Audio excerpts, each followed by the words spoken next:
بچیوں کے ساتھ ریپ کے واقعات، تو یہ مسلسل کئی بہت عرصے سے اب عنقریب ایک اور بچی کے ساتھ ریپ کا واقعہ ہوا ہے. تو یہ جو ایسے واقعات ہمارے ہاں ہو رہے ہیں، لوگ پریشان ہیں ان کی روک تھام کیسے ہو، مجرموں کو عبرتناک سزا ملے.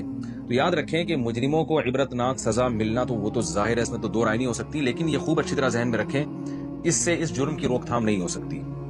اس لیے کہ جب آپ کسی جرم کی وجہ اور اس کی جس وجہ سے وہ معاشرے میں وہ انارکی پھیل رہی ہے، اس وجہ کو جب تک آپ ختم نہیں کرتے تو آپ کی مثال اس ڈاکٹر کی طرح ہے کہ کسی کے سر میں بار بار درد ہو رہا ہے اور وہ پیناڈول دے دے کے بس وہ ختم کر رہا ہے. وہ یہ نہیں دیکھ رہا کہ اس کے سر میں درد ہو کیوں رہا ہے. تو جو اصلی طبیب ہے وہ ہمیشہ بیماری کی جڑ تک پہنچنے کی کوشش کرتا ہے.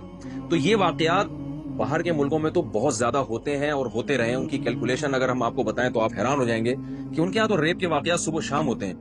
اسلامی کنٹریز میں یہ واقعات نہ ہونے کے برابر تھے، لیکن یہاں بھی تیزی سے بڑھ رہے ہیں. اس کی بہت بڑی وجہ کیا ہے کہ میڈیا نے فحاشی کو بہت زیادہ عام کر دیا ہے.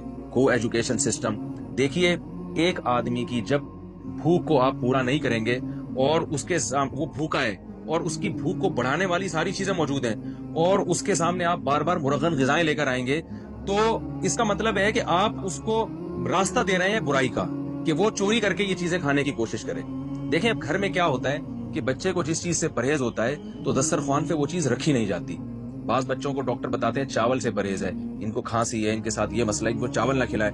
تو والدین بچوں کی خاطر قربانی دیتے ہیں، اس دن کھانے میں چاول بناتے ہی نہیں ہیں. یہ نہیں کرتے کہ آپ بچے کے سامنے چاول مزے مزے سے لے کے کھا رہے ہیں اور بچے کو منع کر رہے ہیں کہ بیٹا تم نہیں کھاؤ، تمہیں پرہیز ہے. تو بچہ کہے گا نا کہ جب پرہیز تھا تو آپ نے بنایا کیوں، میرے سامنے رکھا کیوں. یہ سمپل سی مثال ہے کہ اللہ نے مرد اور عورت کی طرف ایک دوسرے کی رغبت رکھی ہے، مرد کی عورت کی طرف، عورت کی مرد کی طرف. تو اس کا ایک طریقہ بیان کیا ہے کہ سیکس کو بڑھانے والی اور جو بھی شہوت کو بھڑکانے والی چیزیں، ان تمام چیزوں کو اللہ نے ختم کر دیا.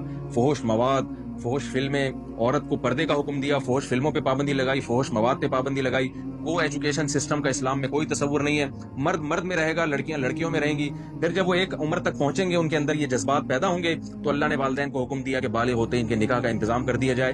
یہ ایک نیچرل طریقہ ہے کسی معاشرے میں حیا کو فروغ دینے کا، اس سے معاشرے میں حیا پھیلتی ہے. لیکن آپ اگر کسی بھی اسٹیپ پہ اس سسٹم کی مخالفت کریں گے تو وہی کچھ ہوگا جو ہو رہا ہے. تو اس کی مخالفت کیسے ہوتی ہے؟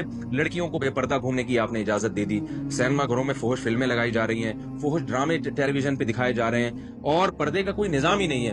ٹین ایجز لڑکوں کو اسکول میں لڑکیوں کے ساتھ بٹھایا جا رہا ہے.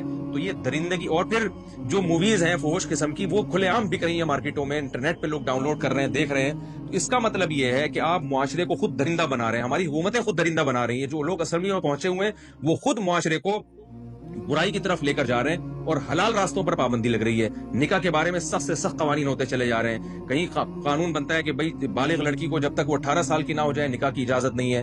پھر قانون بنتا ہے کہ مرد کو دوسری شادی کی اجازت نہیں ہے، چاہے اس کی بیوی میں کیسے ہی فالٹ کیوں نہ ہو، کوئی خرابی کیوں نہ ہو، وہ اس کی ڈیزائرز پوری نہیں کر سکتی، لیکن آپ اس پہ پابندی لگا رہے ہیں وہ سیکنڈ میرج نہیں کر سکتا. چاہے وہ کسی بیوہ سے کر رہا ہو، کسی طلاق یافتہ سے کر رہا ہو، اس کا گھر بسا رہا ہو، لیکن آپ نے اس پہ بہت سخت پابندیاں لگا دی، 6 مہینے کی جیل اور لاکھوں روپے جرمانے ڈال دیے آپ نے اس کے اوپر.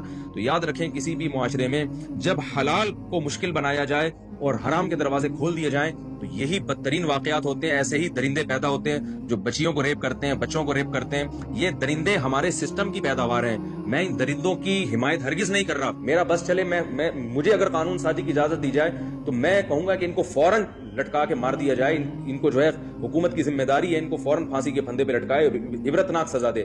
ہم ان کو کبھی بھی اپریشیٹ نہیں کر رہے. یہ معاشرے کے بدترین ناسور ہیں، لیکن خدا کی قسم اس سے بڑے مجرم وہ حکمران ہیں جو معاشرے میں بے حیائی کو فروغ دے رہے ہیں، جو اسکولوں میں کو ایجوکیشن سسٹم کو فروغ دے رہے ہیں اور جو عورت کو پردے کا پابند نہیں بنا رہے. یونیورسٹیوں میں، کالجز میں، سرکاری دفتروں میں لڑکوں کے ساتھ جوان لڑکیوں کو بٹھا رہے ہیں اور اس پر کوئی روک ٹوک نہیں ہے. ایسے حکمران ان جرائم کے جو ہے نا، اور ایسے حکمران جو ہے اس قسم کے جرائم جو معاشرے میں پیدا ہو رہے ہیں ان کے اولین ذمہ دار ہیں. دنیا میں سزا نہیں ملتی لیکن آخرت میں اللہ ان لوگوں کو ضرور لٹکائے گا اور انتقام لے گا کہ جن کے قانون سازی اور جن کی غلط قانون سازی کی وجہ سے معاشرے میں ایسے مجرم پیدا ہوتے ہیں. تو ہماری حکومت سے ایک عاجزانہ اپیل ہے کہ وہ لوگ جو اسمبلیوں میں بیٹھے ہوئے ان سے عاجزانہ اپیل ہے کہ اللہ کا واسطہ ہوش کے ناخن لیں، میڈیا پہ قابو پائیں، میڈیا کو قابو میں رکھنے کی کوشش کریں. اسلام کے نام پہ یہ ملک بنا تھا، اسلامی خطوط پر اس کو چلانے کی کوشش کریں. پردے کی حجاب عورت پر لازم ہو، جوان عورت پر لازم ہو کہ وہ حجاب کے بغیر گھر سے باہر نہیں نکل سکتی. اسکولوں میں کو ایجوکیشن سسٹم کو ختم کیا جائے اور میڈیکل کالجز میں کو ایجوکیشن سسٹم کو ختم کیا جائے. جوان لڑکیاں نائٹ ڈیوٹی کر کے آتی ہیں, جب ہاؤس جاب کرتی ہیں پوری رات غیر مردوں کے ساتھ وہ گزارتی ہیں. تو آپ بتائیے کہ یہ کیا معاشرہ کس طرف جا رہا ہے؟ اس میں وہی واقعات ہوں گے جو دوسرے ملکوں میں ہوتے ہیں اور ہمارا ملک بھی اس کی لپیٹ میں پھر آئے گا. تو ان تمام بے حیائی کے کاموں پر پابندی لگانے, یعنی ہمارا ایک عاجزانہ مطالبہ ہے حکومت سے کہ ان تمام بے حیائی کے راستوں کو بند کرے, نکاح کو پروموٹ کرے زیادہ سے زیادہ. جب خلافت عثمانیہ تھی تو نکاح کرنے